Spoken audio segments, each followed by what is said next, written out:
Eco Red. Radical Radio Collective. Good afternoon, listeners. You are tuned into 4ZZZ on 102.1 FM, and this is Eco Radio, Australia's longest running peace and environment radio show. We are taking over your middle of the day in the middle of your week airwaves. Someone going to jump in there? Nope. Okay, fair enough. We'll roll with that. We're over 1/3 of the way through February. There we go. Thanks for that thought, Zack. 12 28ths or 6 14s or 3 7ths. Okay. Around the middle. On a Wednesday as well, so that means we're 3/7 of the week and 3/7 of the way through February. You're smart. Anyway, my name is Zack, and my pronouns are he, they, and I'm joined by... Issy, she, they. And Dave, he, him. And I want to start off by acknowledging and paying my respects to the custodians of the country on which we broadcast. We are located in the city Magangin on Turrbal Yuggera land. I also want to acknowledge and pay my respects to all Aboriginal and Torres Strait Islander people who are listening in today. Our radio waves reach Kabi Kabi and Jimbelungare country in the north, Waka Waka country in the west. In the east, we pay our respects to the Quandamooka people, and down south, we reach Kombumerri, Nagaragwal, Munanjali, Wanjirabara and Yugambear countries. There is no Crown land. Today, Issy, you've got Mr. Willis coming on? I do. I have Jonathan Willis from the Australian Conservation Foundation in Brisbane South and Logan, and they are going to come on and talk about electric cars. Cool. So if you have any questions, queries, or just want to throw in 2 cents, our text line is 0420 626 733 to pop in some questions that you might have for them. What else do we have on the show? I know I brought my little piece of the cake, but what about you guys? I'm also going to be playing an interview I did with a member of the Save Woogaroo Forest group. Woogaroo Forest is a forest out near Ipswich, and it is currently under threat from proposed housing developments. Yeah, that's been going on for a little while now. So, you're telling me subscribing to 4ZZZ didn't give you enough warm inner glow? Here's the thing, you could be like Ian. Ian subscribed to his business and chucked a $50 donation on top of that. Be an Ian and head to 4zzz.org.au to subscribe and donate today. Sounds like a good plan to me. We have John Murray, who will be talking at the Australian Conservation Foundation's electric car event coming up shortly. That'll be on this Saturday. Good morning, John Murray. Hello, Issy. How are you? I'm good, thank you. This kind of discussion that you guys will be hosting in Garden City Library is about electric cars, and I wanted to know a little bit about what you may speak on during this event. Particularly, I want to know about the popularity of electric vehicles in Australia. Yes, Issy. Well, look, there's certainly growth in the electric vehicle market. Last year alone, the sales of battery electric vehicles only, so that excludes all hybrids, grew by nearly 5%, about 4.7%. So last year there were about 91,000 battery electric vehicles sold in Australia. That's up from about 87,000 the year before. So the growth continues, and then if you wanted to include plug-in hybrids in that, then the growth is even more. So people are taking up the technology at a pretty remarkable rate, granted that it's a very expensive investment for people. So it continues to grow. There's more and more interest in it. And my talk on Saturday is really about the why now factors. So, why are we seeing this transition at this point in time? And so there are big picture economic factors around that. There are efficiency factors and energy factors, and the environmental factors. But most people who buy electric cars do so simply because it's a much better driving experience, and whole of life costs are a lot less. You brought up that electric vehicles are relatively expensive in comparison to petrol and diesel cars. I was wondering if you could maybe chat about how what incentivizes people to invest in electric vehicles. The whole of life costs are what is really one of the big incentives. It'll cost you probably about 400 to 500% more to run and maintain a petrol or a diesel car compared to the equivalent electric car. And so that's a big factor. Over 200,000 kilometres, that's around $25,000 of outlay, which has to be taken into account. And the other thing about, you mentioned there, the initial purchase price of electric vehicles. Traditionally it has been high, but it's falling very, very rapidly at the moment. So one thing we know about manufacturing is, as you double the scale, then the costs come down by 20% or so, and that certainly applies to electric vehicles like most products. So at the moment, the cheapest electric car you can buy brand new in Australia is the BYD Dolphin Essentials. So it's been pared back a little bit, taken off they've taken out the sunroof and the folding mirrors and some of the extraneous accessories, I suppose, and that comes in just under $30,000. And that was just unheard of in there 10 years ago. The cheapest electric car you could buy then was over $50,000 and only had about a third of the range. So, the economics are all heading in the right direction in that regard. And I guess you kind of mentioned earlier electric vehicles are great from an emission standpoint, but are less of a health concern with petrol-based vehicles. Can you tell us a little bit about maybe the health impact petrol vehicles have and whether that will be the same for electric vehicles? I guess when it comes to emissions, there's two components to consider. One is the direct health impacts, which really affects city people, where we've got a high concentration of people driving internal combustion vehicles. Then we get a high concentration of particulates and other toxins in the atmosphere in those cities, which affects directly our individual health. And then there are the climate change issues, which are another factor. So, if I want to talk briefly about the direct health impacts, both World Health Organisation and a couple of studies done here in Australia tend to calculate that the direct health impacts of internal combustion engine cars in Europe in particular, certainly in China, in some of those high-density cities where you've got 20 million people living, is basically has the same impact as road traffic accidents. So, we've got about 1,300 people killed on our roads in Australia every year, tragically, and we've got about the same number who will die of complications, often due to from exposure to vehicle exhaust emissions. So that's significant. I think the other thing to say here is, it's since 2012 the diesel exhaust emissions have been classed as a Group 1 carcinogen. People tend not to consider that. So if I'm riding my push bike down a busy road, I'm breathing that in at a significant rate. So that's certainly not healthy for people. And so that's the direct health impacts. And then from a global perspective, despite what I've just said, I think we're all better off using public transport or riding bikes where we can. But that's just not feasible for a lot of people, and maybe not safe in some places. So the car, whatever form, is going to be around for a long time, and we know that study after study after study has shown that the whole of life emissions for an electric car is generally between 1/3 to 2/3 that of an equivalent petrol car. So, they are significantly better from an emissions perspective. And of course, if you charge that electric car from rooftop solar, then the emissions goes down significantly even further. So in the absence of anything better, I think they're a good technology, but they're certainly great to drive and so forth. Speaking of emissions, how much do non-electric vehicles contribute to Australia's emissions? Could you put that into a bit of a perspective for us?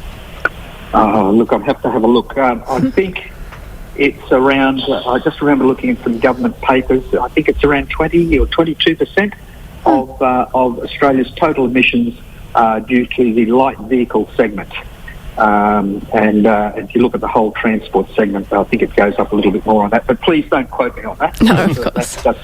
That's just off memory. No. So if we are to move more and more to electric vehicles, then those emissions levels will come down. Mm-hmm. We need to do more than that if we're looking at things from a global emissions perspective. But that's a start, and I think this is some of the easy pickings, you might say, in reducing emissions. Lovely. Well, I've loved the points that you've touched on, John. I think it is really important to understand kind of a whole perspective on electric vehicles.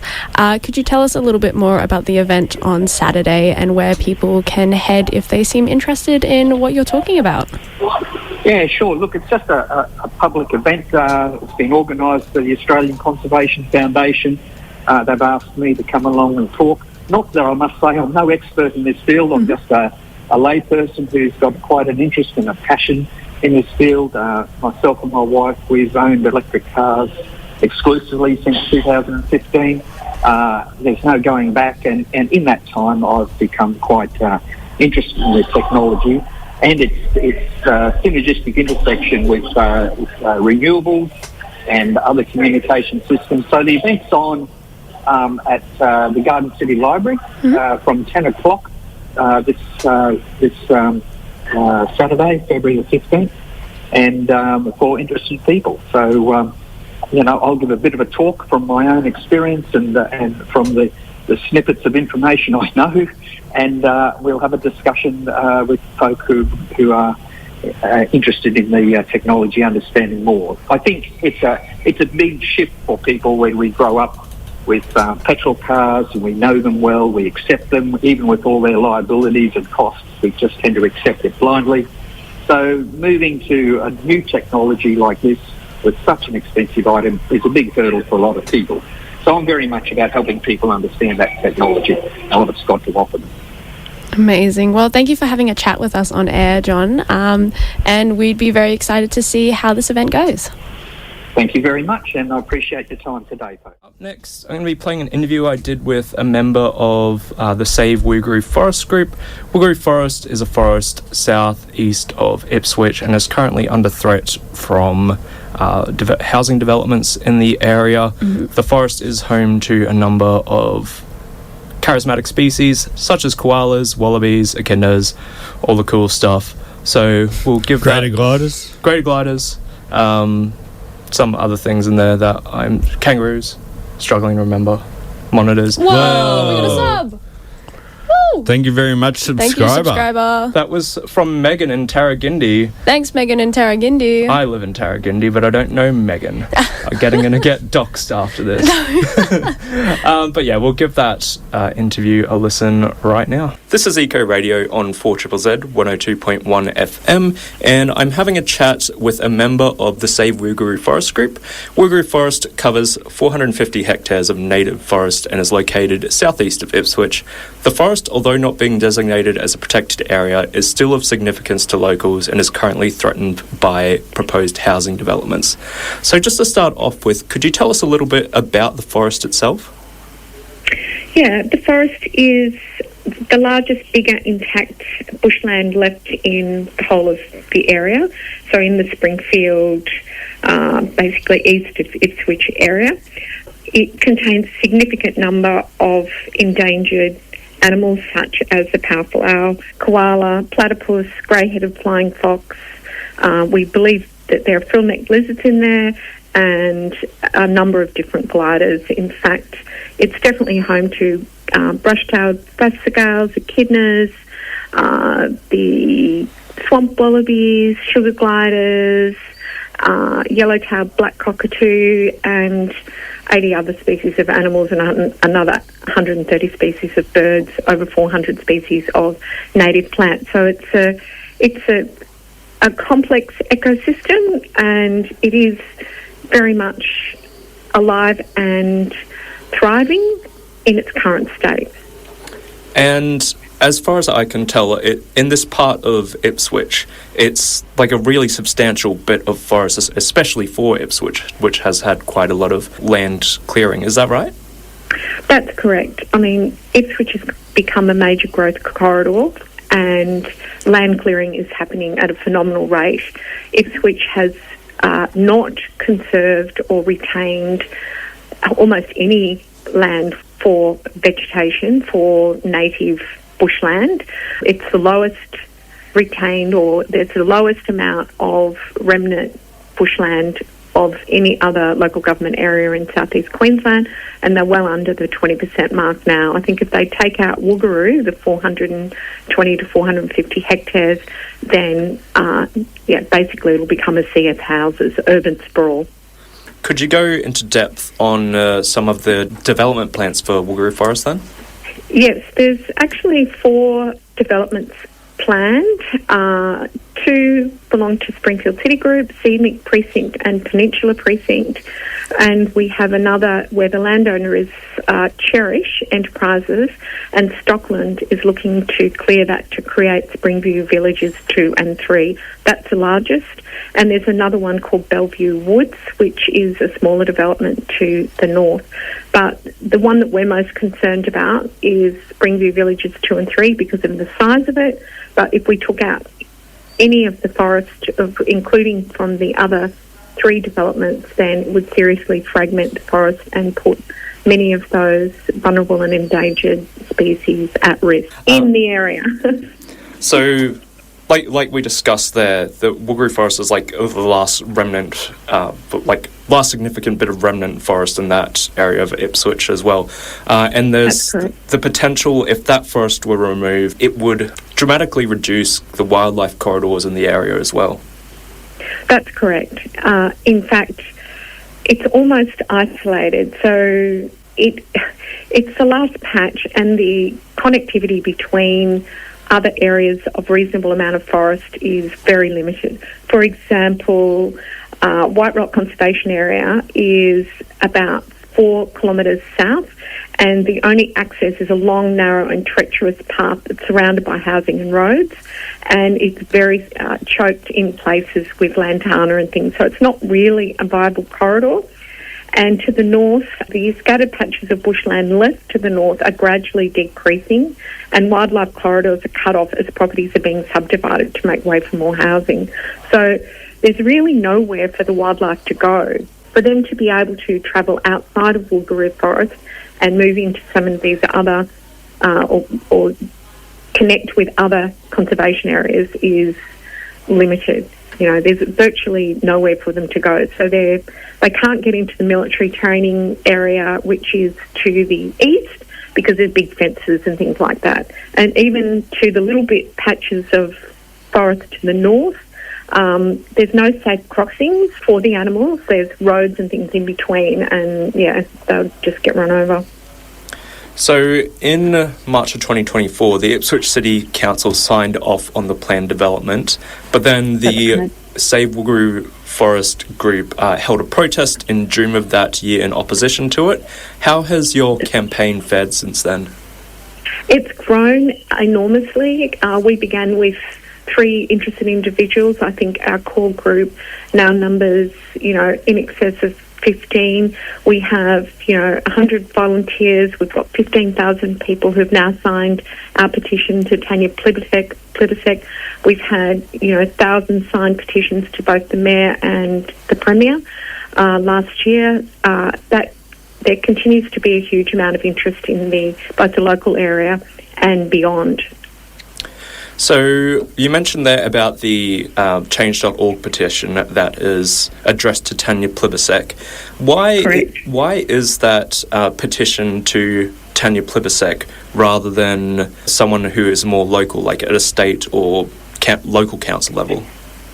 Well, we've discovered that the whole of Woogaroo Forest, or pretty much the entire amount, is under a thing called the Springfield Structure Plan, which is an archaic development control plan. There's only 3 of these left in Queensland.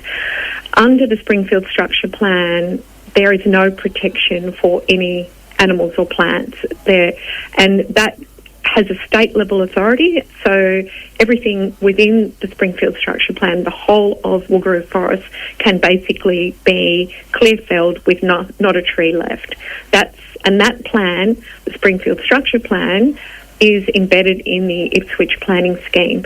And worse even to compound the matters is that the developer has to agree to any changes to that plan. So other than, council would have to go to court if the developer didn't agree to changes to the Springfield structure plan.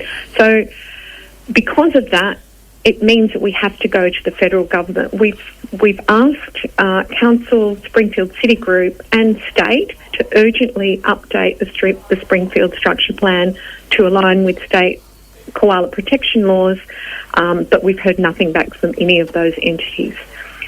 State Department of Environment referred us to the State Planning and Infrastructure Department. We've written to them and have heard no response. So no one seems to want to engage with us on this. We've had meetings with Council, with Springfield City Group, and, there doesn't seem to be any sort of positive outcome from any of those meetings. They all just say, look, it's out of our hands.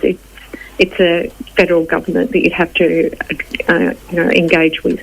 I think as well it's worth bringing up that there were koala scats found in the area, but no physical koalas, although it's very, very likely that there are koalas there.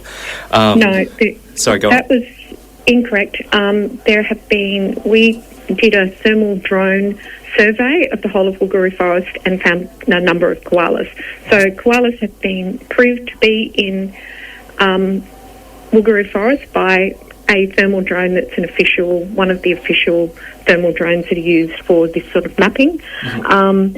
And the scats were found within the Springview Village 2 and 3. So this is from the ecological report that was commissioned by the developer. Right. So Stockland commissioned an ecological report.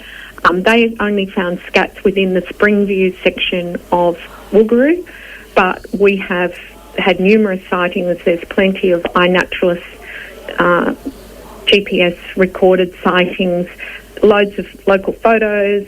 People see koalas in there and have done for a long period of time. So the scats were the mention of the scats was from the ecological report that was submitted to Council by Stockland. But within the whole of Woogaroo Forest, which is much greater than just the Springview Village, proposed Springview Village section, there are, with numerous evidence and official evidence of koalas within that forest. Thank you very much for clarifying that for me. And I presume it wouldn't be like a very great leap to suggest that koalas would be in the areas that Springview 2 and 3 are planned to be developed on then, right? Oh, there's definitely koalas in there, but they just weren't there at the time of the ecological report commissioned by the developer. And, so there's definitely koalas within that Springview Village 2 and 3, but they move out of that particular part of the forest and into other parts of the forest. As you know, koalas move around. Yeah, but they're all in there. They just can't get out of the forest. Without great deal of difficulty. We recently lost a mother and a little bubba trying to move out of the forest. They were run over, and that was well documented in the media. So they're under pressure, but the forest, as it is at the moment, definitely is koala habitat, and it's core, as state mapping has it listed as core koala habitat. Is there a timeline for when you need to have certain milestones reached, or is there a schedule produced by the developers so far? Yeah, well, so far they've managed to put in a precinct plan to council. Council 4 days after they were after the last elections, after they were not even completely past the caretaker stage, they approved the precinct plan for Springview Villages 2 and 3. A couple of months later, Council approved Springview Village 2 development application. Springview Village 3 has been deferred twice now, from December, January, now due for sign-off in February. So we're trying to do what we can in the amount of time that we've got, and then we will be referred to the federal government and will be assessed against the EPBC. So we're not sure when that will occur, but there is only a narrow window when people can put in submissions with the EPBC. It's probably about a 10-day window. So it's a watch and wait activity, but meanwhile we're doing what we can to increase public awareness, to petition our local members, trying to convince council this is not a good idea. We're just a bunch of locals trying to do what we can to fight this thing against, huge odds, but we're doing what we can. So what can the listeners do to support the Save Woogaroo Forest initiative? Okay, well, very shortly we'll be sending out an email to our 15,000 people who have signed the petition and providing email addresses to the Speaker, Milton Dick, to Cherise Mullen, one of the local members, and to Shane Newman. We want everyone to write to those entities and save Woogaroo Forest. We are also holding a public meeting on the 13th of February in North Ipswich. That all the information between 1 and 2 p.m. on that day, it might be between about 1 and 3 p.m. on that day. That venue and all that information is via our Facebook page. So we'd like people to like or follow our Facebook page, and they'll be able to get more information that way. And there will be an email coming out to the 15,000 people who have signed the petition. We'll be making other public notices once we've confirmed exactly where that meeting will be. So you can head over to that petition on onchange.org. Yeah, petition is, and of course, yes, sign the petition, of course. The petition will remain open and until the EPBC opens, and we'll be using that as part of our submission to the EPBC. The meeting will be at the North Ipswich Reserve Corporate Centre on Sunday the 13th. So we'd love to get people along to that, because we're really talking about the future livability of Ipswich. I mean, at the moment, the way it looks, it's going to turn into an urban sprawl. It's going to be hot. It's going to become a very nasty place if we don't retain some of our forest and provide, people with access to forest and to be able to, enjoy the environmental values that they're entitled to, really. Thank you so much for joining me today. Thank you so much. You're listening to Eco Radio, the radio of the future. You are listening to Eco Radio, the radio of the future. Thank you, small child. Whoa, Nice. 2 weeks in a row, we did it. We did it. We've got the coordination right there. Mm-hmm.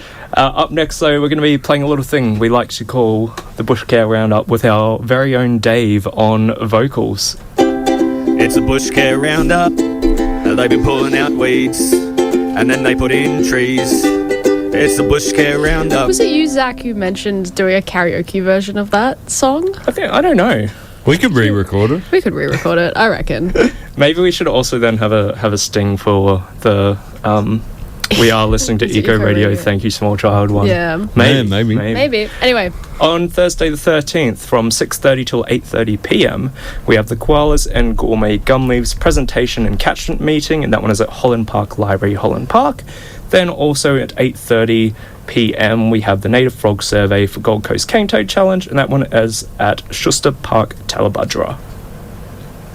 On Saturday the 15th at 8 a.m. we have you might need to help me out with this one, Zack, the Jimbelungare. Is that the canon? As community NDIS garden workshop. That's at Ryan Park in Loganlea. At 9 a.m. we have the Bulimba Creek Paddle Against Plastic at Preston Road Park in Carindale. At 10 we've got the electric car Why Now discussion at Garden City Library in Mount Gravatt. At 2, we've got Bushcare and Beer at the Oxley Creek Common. At 3, we've got the Arnwood Place Bushcare at Arnwood Place, Annerley. I think my list is a bit out of date. At 8 o'clock on Sunday the 16th, we have the Lug Street Bushcare Working Bee. That's 31 Nathan Avenue in Ashgrove. At 9 o'clock, we've got the Springbrook Weedbusters Bush Regeneration. They're meeting at the Settlement Day Use area at Springbrook. And at 2 o'clock, we've got the Environmental Protection in the Ipswich region, North Ipswich Reserve Corporate Centre. That's happening in North Ipswich. On Tuesday the 18th from 8 a.m. till 1 p.m, excuse me, we have the Bulimba Creek cleanup at 92 Aquarium Avenue, Hemmant. And then on Wednesday the 19th from 7:30 till 9:30, we have the Success Street Bushcare on the corner of Success Street and BT Road, Acacia Ridge. Nice. And that's it for your Bushcare Roundup this week. And that will be it for Eco Radio this week. Do you have any passing remarks, finalising Take remarks? it easy. Take it easy. Do your bushcare. Hang out. Touch some grass. Touch some grass. And Look at some wildlife. And we'll see you Don't next week. handle snakes.